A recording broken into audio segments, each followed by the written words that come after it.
This wasn't a convention. This was just a video game party with a rock concert.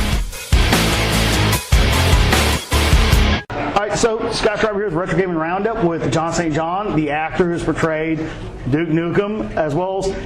Tell me about Dollywood. Oh, Dollywood. Dollywood, the theme park? I just got to get in that real quick, man. Oh, yeah, okay. Dollywood theme park. That's Dolly Parton's theme park in, where's it, Pigeon Forge, Tennessee? Yes, it is. Yeah, I do the voice of Buzz the Buzzard for the Mystery Mine ride. So as you're going through the ride waiting in line, there's this animated buzzard, and I'm the voice for that. That was an interesting challenge, too, incidentally. The criteria for landing this gig in the audition was you have to do an authentic Tennessee accent, you have to sound creepy, because it's a buzzard, and you have to be able to sing on key. So you had 2 of the 3 off the bat. I had all 3, baby. I had all 3, and I nailed it. And so that's why they used my voice for that particular ride. Yeah. Also, Legoland in California. I do a lot of the character voices for that park. I saw that. Now I drive past. My family lives in Mississippi, so every now and then I drive through there. And to me, it's like the idea of stopping at Dolly World is just like insanely not me. I've just got to go there now to check out the buzzard. You know, just to check out the Mystery Mine ride. You know, it's actually a really cool roller coaster is what it is, that like goes underground and stuff. I haven't ridden it myself, but it's like individual little cars instead of a long train coaster. It's like individual cars, so they really go zipping around this thing. I understand it's kind of scary. Yeah, I'm gonna have to check it out now, just because I was actually looking for. We were sitting there discussing, what year did, because we all remember Duke Nukem 3D, we all remember Duke Nukem, and we were trying to remember which was the one in the middle of the other one third of the series, and we were sitting there discussing that. And as I was looking it up, I saw Dollywood. I was like, Dollywood, I don't remember that. So it's another sign of John St. John that maybe everybody hasn't heard of. Yeah, as a voice actor, you have to diversify. You have to do as many things as you can. Hell, I do message on hold for various companies around the country, infomercials for ab tighteners and buns of steel, those kind of things. I do those. Anything I can do to sell my voice, I do. Like I've said before, I'm kind of a voice whore. Yeah. If I can make money speaking, I'm going to do it. Well, that's a cool talent to have. Just the idea, though, that the same guy that did A is also doing B. Because you tend to do identify the people with the characters, and some people embrace that, others don't. I saw a great documentary that you would probably love. Carrie Fisher, the girl who played Princess Leia. Star Wars. Yeah. Sure. She's got one on HBO right now called Wishful Drinking. Mm-hmm. And she talks about like her life story and how the whole Coke era and the liquor era and everything else.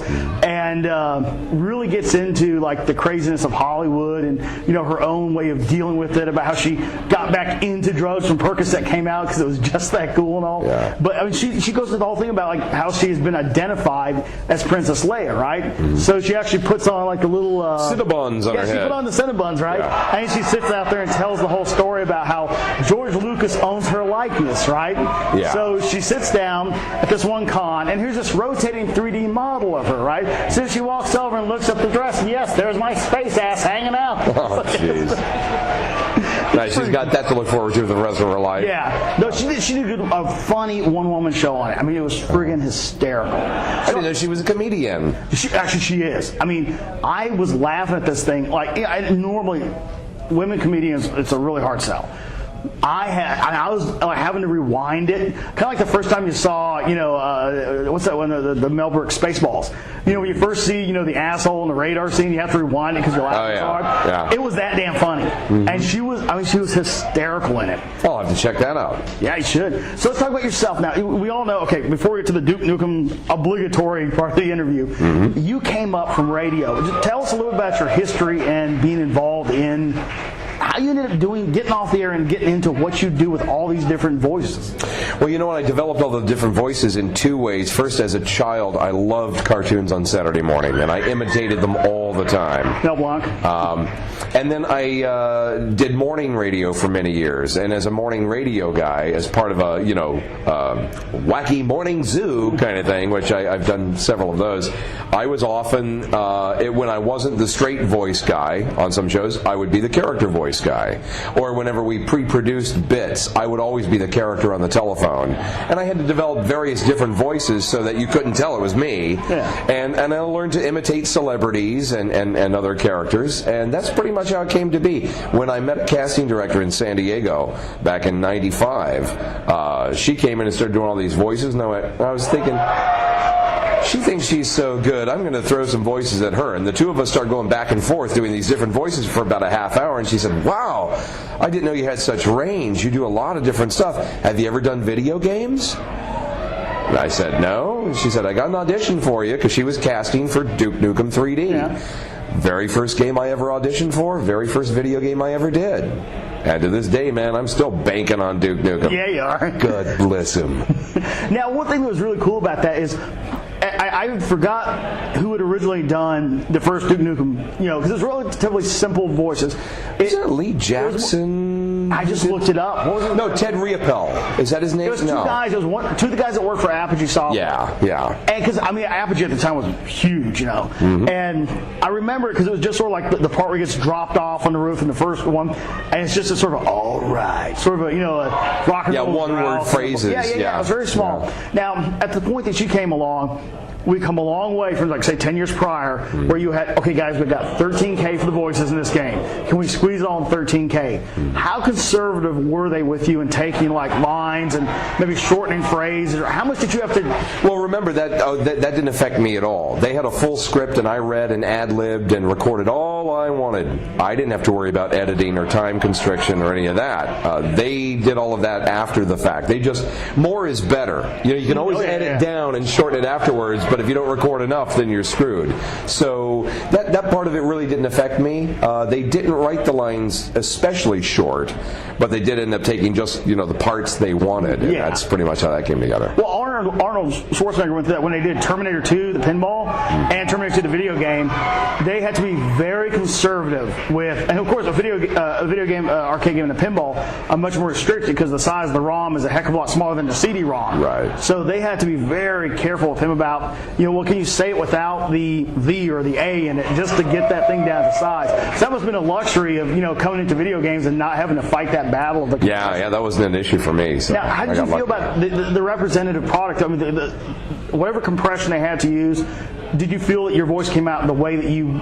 No, I hated the way it sounded. Absolutely hated it. 8-bit mono, 11K sampling. Oh, it was just awful. And it's funny, I meet fans from time to time now who say, well, have you just gotten really that much older? Has your voice changed that much? Because you don't sound like the game used to sound. Well, no, it was the quality of the game that was so bad. Now that it's all 16-bit high quality, the games sound great, and they sound just like I do now. You know? Yeah, but that 8-bit sample rate or 8-bit conversion was really, when they downsample like that, it adds a different texture to the voice too that is not normally there. So you did have to fight some battles with the equipment. Yeah, well, I didn't so much. I mean, I recorded all pristine audio. They downsampled it at their end. Shame was that I didn't keep any of the original audio from those sessions back then, because I could have the best soundboard in the world right now with all pristine Duke, sounds. But none of that exists. They didn't even keep the high quality versions. Wow. From back when. No, they downsampled everything immediately. Didn't archive that at all. They didn't feel there was going to be a need. Who knew back then in 1995 that technology was going to advance so quickly that they'd be able to do 16-bit? Nobody knew. Well, such is the sin of our industry from number one till now. I mean, the Apollo tapes, right? They brought them down onto Ampex recorders, high quality video, synth it, dubbed it for transmission, reduced the quality, and they erased the original tapes because who's going to watch that shit? I know, isn't that a shame? It is a crime. Yeah. But they actually found those original tapes and they rebuilt the recording equipment to be able to go back and play it. And so we're going to see the Apollo archival footage sometime soon. Nice. And it apparently looks really good. I bet it does. In fact, one of the guys we interviewed on our show just in October, he was one of the guys, the engineers that designed that recording equipment, left Ampex and went on to design the first point-out video game. So it's an interesting pedigree of people that cross paths in these industries. Yeah. So what do you see the future of Duke Nukem being for you? I mean, you see this series propagating on? Is this a retirement project for you? Want to see it? Is this what do I believe is going to happen, or what would I like to have happen? Both. Give me 2 forks in a row there. As far as what I believe is going to happen, I can't tell you that. I know that Duke Nukem Forever, as soon as it's released, is going to sell a lot of copies, and I'll become much more popular again. In my perfect world, somebody will decide in Hollywood that making a movie and creating a superhero from something stupid like, oh, I don't know, what was the worst action-adventure movie in the last few years with a stupid-ass character, Speed Racer? Did anybody want to see that movie done in CG or even, or really? Okay, they're clamoring to find... Right, they're trying to find superheroes for movies. Okay, they just done Green Lantern. Great, well, I'm old enough to remember Green Lantern from when I was a kid. Are you? No. Maybe you read the comics. Does anything about Green Lantern appeal to you, that film? No, because you don't know. What if they made a CG movie of Duke Nukem? And that baffled me. When they did Doom, right? I thought about it, right? And of course it ends in that god-awful scene where they do the video game playthrough as he runs through. And they pick, subpar actors, subpar script. But Doom was a revolutionary game. It was, I could sit there and play Wolfenstein, Doom, Duke 3D, in that order. I could sit there and play Doom on a 386, 33, a subpar system even at the time, and it was fluid. Oh, yeah. You hear the voices, the snorts. And that was in stereo, and that was the first time. Boy, that was a really enriching game experience. That Wolfenstein and Doom just brought it home. Do you remember I remember the first time I played Duke 3D, like in Duke Match or online with other people.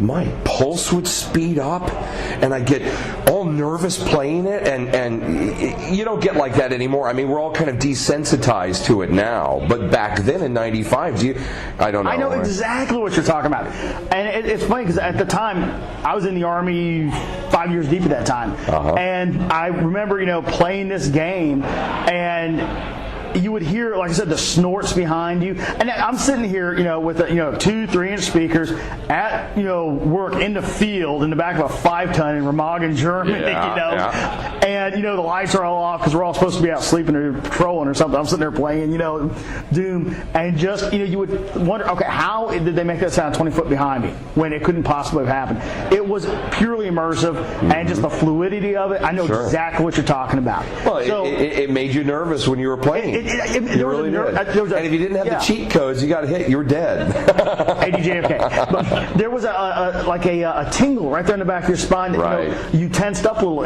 Does this happen to you? When I get into a game that's really intense and I'm playing, my scalp starts itching. I have to pause the game, just scratch my head, and then start playing again. Do you ever get that? I've never had to pause. My son gets it too. Do you get that? It's the weirdest thing.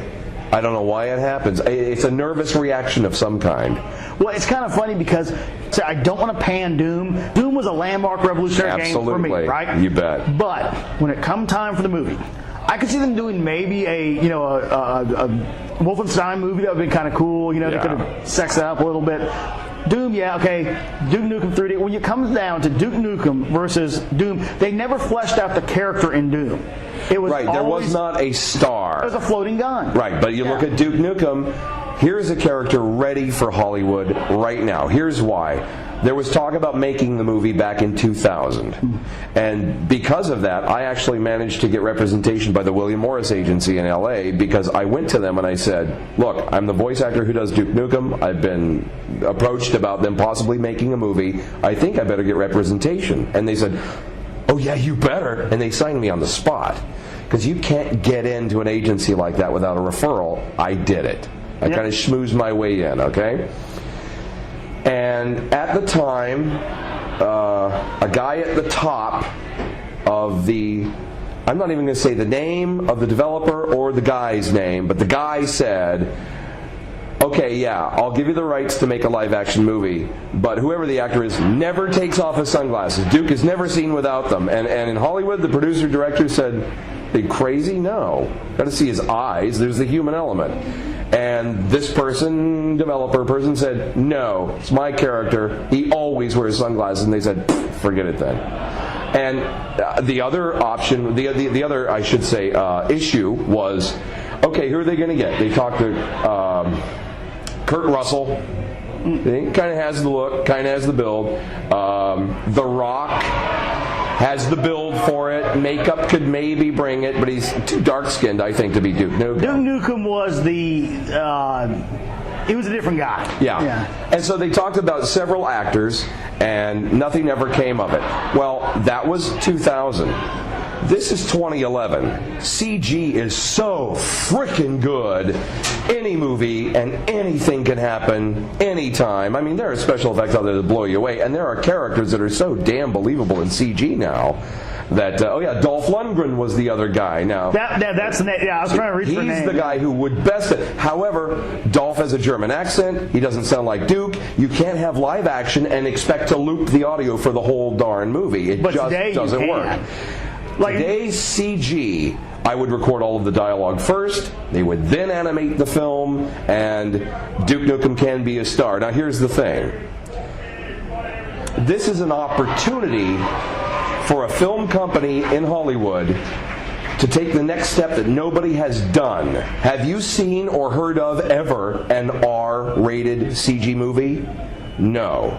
Duke Nukem done PG-13? Sorry, no. Duke Nukem has got to be himself R-rated. It's got to be over. It's not for kids. If you're going to make a CG movie, for God's sake, the right company has got to come through and say, we're going to take a chance. We're going to be the pioneers. We're going to be the trendsetters. We're going to start a new thing in film, R-rated CG for adults. Duke Nukem's the perfect damn venue for it, and I want to be a part of it. That's the future that I want to see. And that's what baffled me, when they did Doom with this floating weapon, which is there's no character, right? And you look at Duke Nukem, and the guy from, the controversy of it, exactly. Yeah. And for those of you on the radio, John St. John's doing a visual gag of the floating weapon, right? Which had no personality. But you look at the personality of Duke Nukem down the line, right? It's of course accused of being many things, and even if he is those things, so what? It's a character. Thank you. That's what I'm talking about. You see, this real life character. Yeah, exactly. Real life character. Okay, so that I hope that answers your question. In my perfect world, what I'd like to see is the Duke Nukem movie made in CG, where I can be the voice, because I think you see the character of Duke, and it's kind of changed over the years. When you see Duke Nukem Forever, you'll see I don't think he's as handsome as he was in 3D. The texture, the lighting, the graphics, superb. It looks great. But even women who were at PAX in Seattle, where it was presented, said, he's kind of ugly. Where nobody thought that before. So, hopefully, if they do ever make him, of course, if they make a CG movie, they'll have the best animators in the business. We're going to make him look the way he should look, And then the real personality to Duke Nukem has always been my voice. I'm not tooting my own horn, but if it weren't for the voice stuff that I did, Duke would just be another shooting game. The personality came from the lines and the way I delivered them. So that's the difference between Doom and Duke. Thank you very much. Yeah. So if you're going to do a Duke Nukem movie, get the original voice so you suck in people who've been playing the game for 20 years. They can't wait to see it. And people that haven't has a relatable character. There you go. Which is why Doom fell on its face. Right. It was a floating weapon turned into, here's the Rock. Yeah, and not to be a broken record on this, but I am still just amazed that they take the most obvious choice and discard it for the one that had the least backbone and infrastructure to support it. I don't think they necessarily discarded it. Oh, I'm sorry that I have a phone coming in the middle of a radio interview. How embarrassing. May I check? We can edit. Oh, good. Talk to me, Cuckoo. Okay, I'm doing a radio interview right now that you just interrupted, but they said they can edit it? No, not your bad. I should have turned my phone off. Okay, edit here. So do you on tones and the voice on hold? If I have to. Thank you for calling Movie Phone. If the movie you've selected is Tangled, press 1 now. Did you ever see the Family Guy where they had the Morley Manson movie phone? That was a very funny bit. Did you see the one live though? They did the guy Seth MacFarlane. They had Seth MacFarlane live, but they had on stage like they're doing a stage performance. So they had like him sitting in a chair on a stool, and the lady that does Lois, what's her name? Neil Borstein, or what's that? Alex Borstein. Yeah, they had her like out there with a microphone and everything, and she's sitting there doing the Mimi Mansion, and Marlene Manson walks out behind her and is like, nice. And walks up there, you bitch. You know who Alex Borstein is, don't you? Mad TV? Yeah. Miss Swan. She is a brilliant actress. She's also Asian reporter Christy, whatever. Christy Takanawa. Takanawa. Well, she was Miss Swan on Mad TV. Really? I didn't know that. He looked like a man. I remember that. That's Alex, and she also does, Lois. Oh, she's brilliant at Family Guy. Very good. Yeah. I tell you what. Yeah. In fact, if you want to look at other great examples of voice work, if you ever out where there's pinballs on location and you see Family Guy Pinball, play it, and I think you'll be impressed at the quality of voice work that they put into this game. Oh, sure. Absolutely brilliant. But no, to get back to the discussion about the movies, I really think that you're right, because I've seen, Tron, right? Mm-hmm. And you look at the new one or the original? Both. I was there for both. Okay, but right. you take the new one and you look at the ability to take. All right, Bridges is in the first one. He's in this one. That many decades apart, the guy looks younger because they took his head. They cloned his head on. Body, sure. yeah. Mm-hmm. And a lot of the speech they cleaned up too. They, altered it. They did a wonderful job with it. You could tell in some scenes, but for the most part, it was very clean production work. Well, you as a pro in the industry, probably I couldn't. I mean, as an outsider, I'm like, oh, excuse me.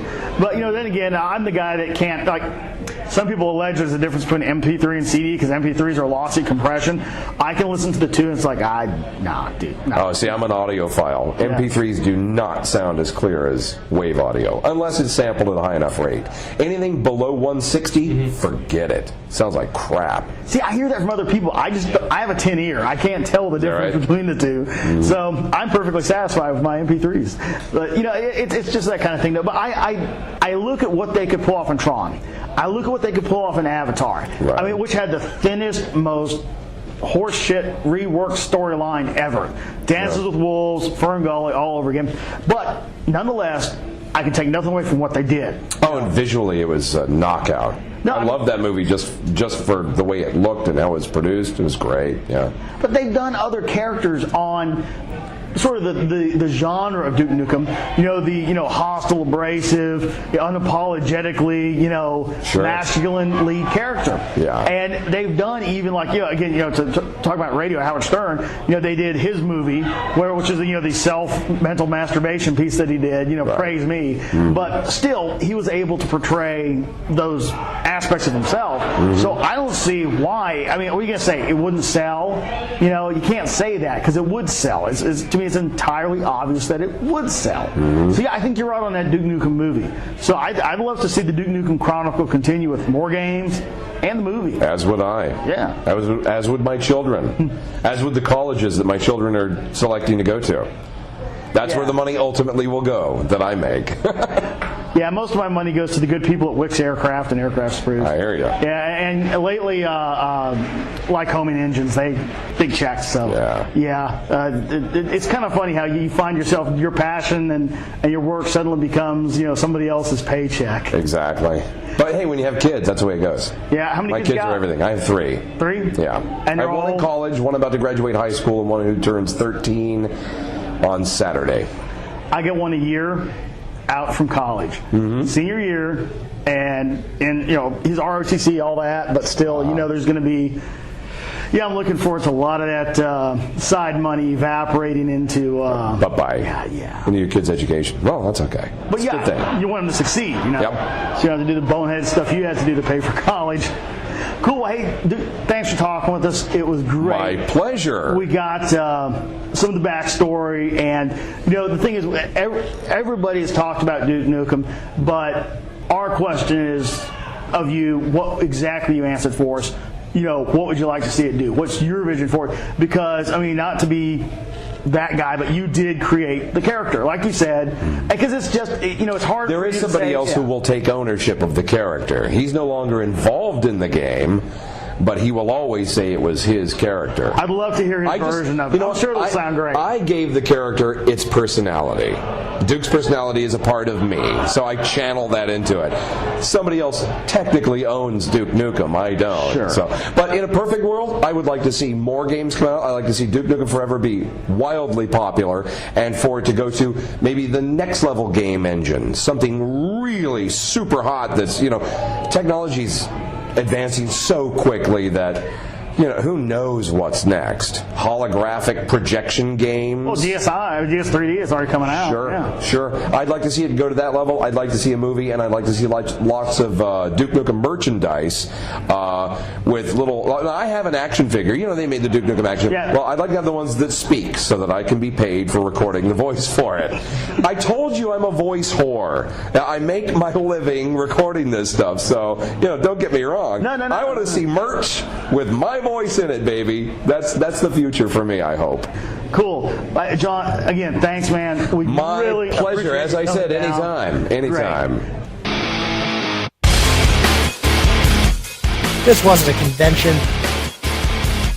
This was just a video game party with a rock concert.